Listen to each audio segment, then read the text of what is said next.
Westlife's Mark Feehily has urged victims of bullying not to suffer in silence, but to talk to someone and seek help. Today he helped launch Anti-Bullying Week.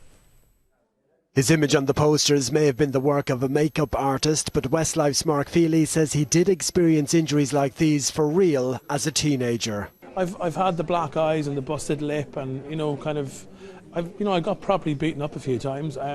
It's definitely still there. I mean, I don't think about it every day, but there's moments where it just all of a sudden you get a little flashback and you're almost there again in the moment. Mark launched the ISPCC's Anti-Bullying Week in Dublin today alongside Voice of Ireland contestant Ciara Byrne. She's convinced that if social media had existed when she was being bullied, she would have been driven to attempting suicide. If I was to have went home and went onto a social media site where more bullying would have started, would have been probably the bit that would have tipped me over the edge, really. Looking back now at what you went through and what you had to encounter in school, how bad did it get? Can you recap and can you put it into words how physical it got? Well, I don't know if anyone's seen the photographs that all the celebs have done, but my particular photograph it's pretty hardcore, that I've had the black eyes and the busted lip, and I got properly beaten up a few times. Also, there was kind of more slow burning daily kind of, not every single day, and I definitely say there's people that will have been and are getting bullied a lot more and worse than I did, but at the same time I definitely got my fair share, and I definitely know what it feels like to be bullied. Like, I can say that now without any kind of, without any doubt.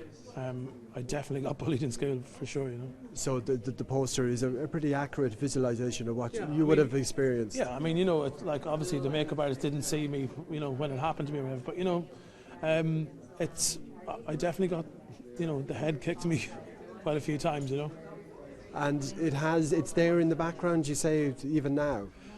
Yeah, I don't think, it's such a, I don't know how to describe, and people that will have been sort of beaten up or whatever will know, but it's such an alien thing to, like, for someone to be punching you in the face. It's a very traumatic experience. It's kind of, for me personally, I will never forget it because it was such and the thing is, it stays with me because you might get into a certain situation where you could be walking home from a pub and obviously who knows what might happen, and you just all of a sudden that possibility and that fear comes back in, and then you start getting maybe a flashback, and my point is it's definitely still there. I mean, I don't think about it every day, but there's moments where it just all of a sudden you get a little flashback and you're almost there again in the moment, and it's pretty, it's not nice, I think for me it's more about the kids that are going through it right now at the moment. That's where my passion's at.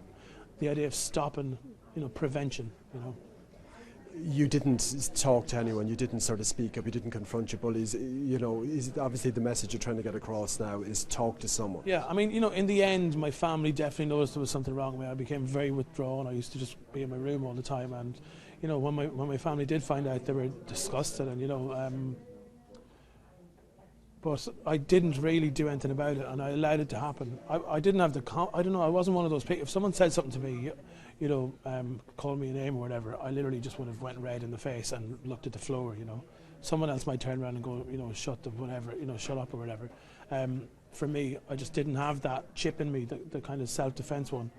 I didn't have that chip in me because I grew up in the countryside, and, this kind of things didn't happen. I used to run around the fields with my cousins. I was happy as Larry, so obviously all of a sudden I changed from that situation and environment into, went to the town to an all boys school, and kind of everything changed. It was a different environment. I probably wasn't socially equipped to kind of stand around, in a classroom of lads and join in on the kind of, the banter or whatever. So I didn't say anything because I was too scared to. I don't know, I didn't know what to do, so I just kept it all inside.